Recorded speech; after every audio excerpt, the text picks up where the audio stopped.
এখানে এই তানভিন রয়েছে, ২ টি জবর রয়েছে, এখানে নুন সাকিন রয়েছে।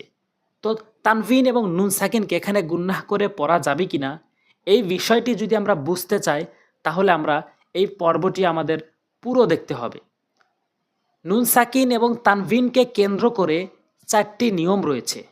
নুন সাকিন এবং তানভিনকে নিয়ে ৪টি নিয়ম রয়েছে। কোরআনের ভিতরে হাজার হাজার জায়গায় নুন সাকিন এবং তানভিন রয়েছে। তো সেই নুন সাকিন এবং তানভিন গুন্নাহ করা যাবে কিনা এবং এই নুন সাকিন এবং এই তানভিনকে গুন্নাহ করা যাবে কিনা এই নিয়মটি যদি আমরা পড়ি তাহলে অবশ্যই আমরা বুঝতে পারবো এবং প্রয়োগ করে সহি শুদ্ধ করে তেলাওয়াত করতে পারবো। ইজহারে হাকিকির পরিচয়। ইজহার হাকিকির হরফ হচ্ছে ৬টি। হামজা হা আইন হা গইন খ, হামজা হা আইন হা গইন খ। এই ৬টি হরফ যদি কখনোই আমরা নুন সাকিন এবং তানভিনের পরে দেখি তাহলে এই নুন সাকিন এবং এই তানভিনকে আমরা স্পষ্ট করে উচ্চারণ করব। এই নুন সাকিন এবং এই তানভিন স্পষ্ট করে পড়ব। এখানে দেখেন, লক্ষ্য করে দেখতে পাবেন তানভিনের পরে হামজা এসেছে, এখানে হামজা রয়েছে। এখানে নুন সাকিনের পর হামজা এসেছে, এখানে হামজা রয়েছে। এখানে তানভিনের পরে গয়েন এসেছে, এই যে গয়েন রয়েছে। এখানে নুন সাকিনের পর খ এসেছে, এই যে খ রয়েছে। তো মোট কথা হচ্ছে যে এই ৬টি হরফের মধ্যে থেকে যে কোনো একটি যদি আপনি নুন সাকিন অথবা তানভিনের পরে দেখতে পান তাহলে আপনি স্পষ্ট করে পড়বেন। কোরআনের ভিতরে হাজার হাজার জায়গায় নুন সাকিন এবং তানভিন রয়েছে। যদি ওই নুন সাকিন এবং তানভিনের পরে এই ৬টি হরফ দেখেন, ৬টি হরফের মধ্যে থেকে যে কোনো একটি দেখেন তাহলে এই নুন সাকিন এবং তানভিনকে আপনি স্পষ্ট করে উচ্চারণ করবেন। কেমন করে? কাপ্পেশকু ফাবেশফু, কুফু ওয়াও আলিফ ২ জবর ওয়ান, ওয়ান। নাকের ভিতরে ধরে রাখা যাবে না এবং গুন্নাহ করা যাবে না, স্পষ্ট করে দ্রুত উচ্চারণ করতে হবে। One, কুফু one.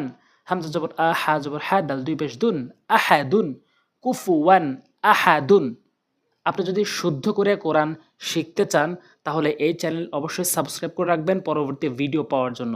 আর ভিডিওগুলো অবশ্যই শেয়ার করবেন যাতে করে প্রত্যেকেই সহি শুদ্ধ করে কোরআন শিখতে পারে।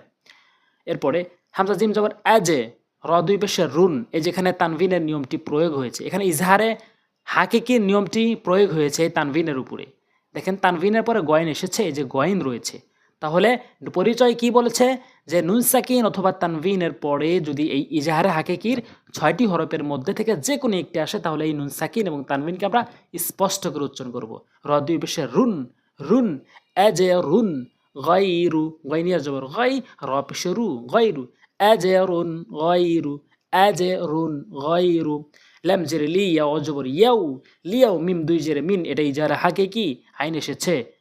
আইন জবর আ, দয়ে জেরে রি, মিম ২ জেরে মিন, আযীমিন, লিয়াউমিন, আযীমিন, লিয়াউমিন, মিন, আযীমিন। এখানে নুন সাকিনের ভিতরে ইজহারে হাকিকি। মিম নুন জবর মান, মান।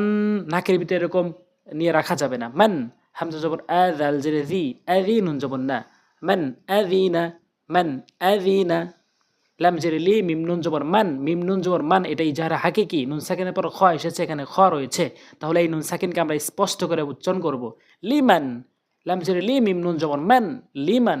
খ জবর খ, শিন জেরে শি, খসি, ইয়া জবর ইয়া, লিমান খসিয়া, লিমান খসিয়া। ফা জবর ফা, লাম আলিফ জবর লা, ফালা। তা নুন জবর তান, ফালা তান। হা র জবর হর, ফালা তানহার, ফালা তানহার। এখানে এই নুন সাকিনের পর হা এসেছে, এখানে হা রয়েছে। তো মোট কথা হচ্ছে কোরআন শরীফের ভিতরে অনেক নুন সাকিন এবং তানভিন রয়েছে। সেই নুন সাকিন এবং তানভিনের পরে যদি এই ৬টি হরফের যে কোনো একটি আমরা দেখতে পাই তাহলে সেই নুন সাকিন এবং তানভিনকে আমরা স্পষ্ট করে উচ্চারণ করবো ইনশাআল্লাহ। তো আজকে এই পর্যন্তই। সামনে পড়বে ইকলাবের পরিচয় বলবো ইনশাআল্লাহ। আসসালামু আলাইকুম ওয়া রাহমাতুল্লাহি ওয়া বারাকাতুহু।